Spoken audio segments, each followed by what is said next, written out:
Na madrugada de 26 de abril de 1986, bombeiros corriam para apagar o incêndio do reator número 4 da usina de Chernobyl, pisando sem saber nos pedaços de grafite radioativos espalhados pelo pátio da usina. O incêndio que iluminava a noite era o resultado da combinação entre um teste conduzido fora das condições previstas, diversas violações operacionais e graves falhas de projetos do reator RBMK-1000. Em menos de 36 horas, 49 mil pessoas foram evacuadas da cidade de Pripyat, na Ucrânia. Enquanto os moradores fugiam, uma enorme coluna de vapor, poeira radioativa e grafite em chamas subiu ao céu, carregando contaminação por metade da Europa. Bem-vindos ao episódio número 1 da nossa série especial sobre o acidente nuclear de Chernobyl e porque 40 anos depois, ele ainda tem muitas lições a nos ensinar.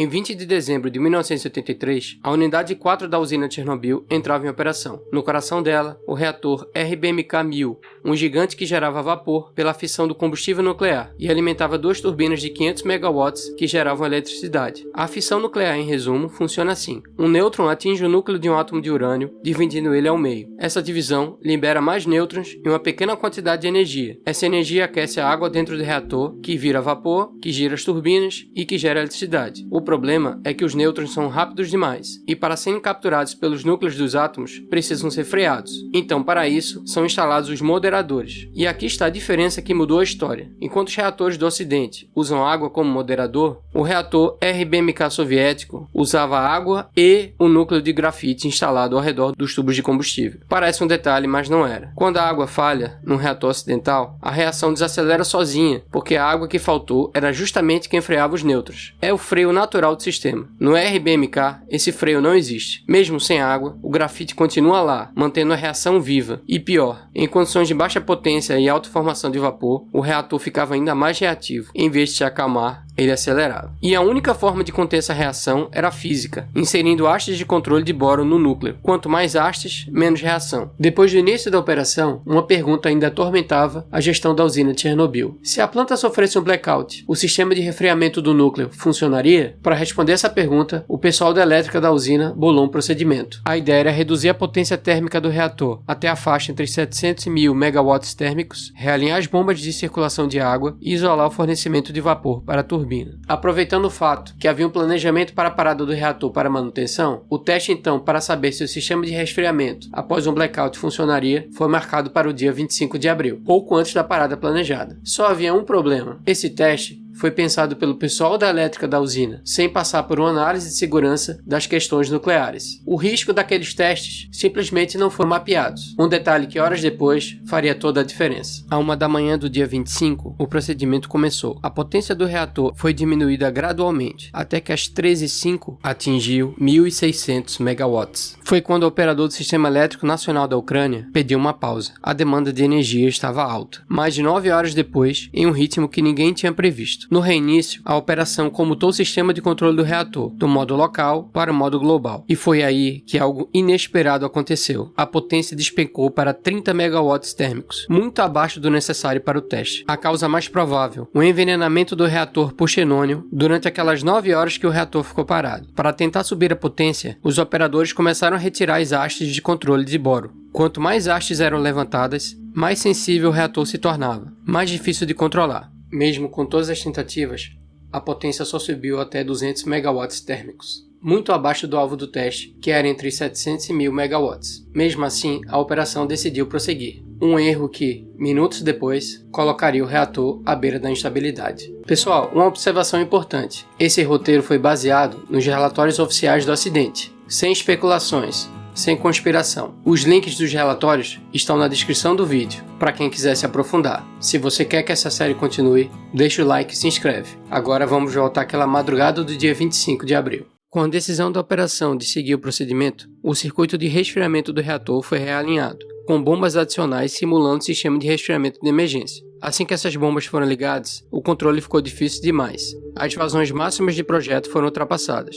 Às 1h19, os operadores aumentaram ainda mais a vazão de entrada de água, por causa do nível baixo nos condensadores de vapor. E foi então que veio a primeira decisão irreversível. Os operadores desabilitaram os sinais de paradas de emergência do sistema de tratamento vapor, algo que nunca deveriam ter feito sem um estudo sobre as consequências e sem as mitigações implementadas. O próximo passo era parar o suprimento de vapor para as turbinas, mas antes do corte, a operação consultou o sistema operacional para checar a reserva de reatividade do sistema. A margem operacional estava abaixo do mínimo. Então, traduzindo, tínhamos um reator extremamente instável, operando numa potência muito menor do que a recomendada no teste e com uma quantidade de hastes inseridas abaixo do mínimo necessário. E o que a operação fez? Iniciou o teste. Às 1h23, a saída de vapor do reator para a turbina foi fechada.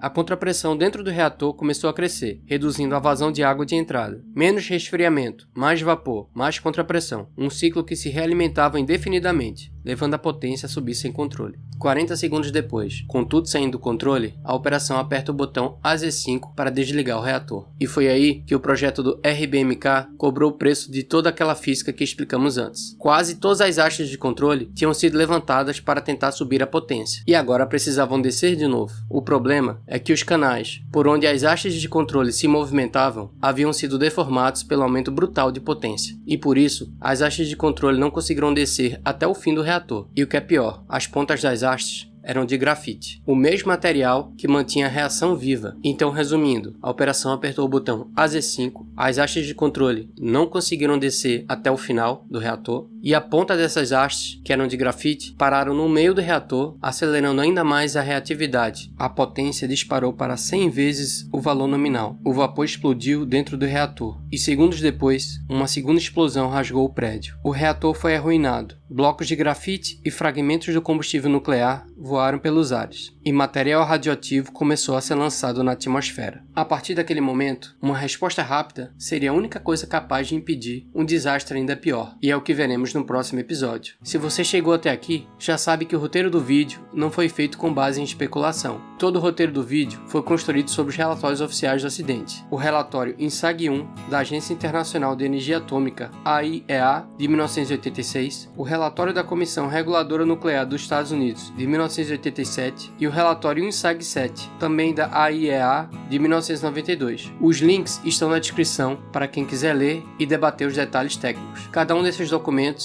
é extenso e de leitura difícil, e transformar isso em conteúdo técnico e gratuito demanda tempo e recursos. Se você quer que este projeto continue, o gesto é simples. Deixe o like, se inscreve e comenta o que você achou. O próximo episódio já está em produção. Até lá!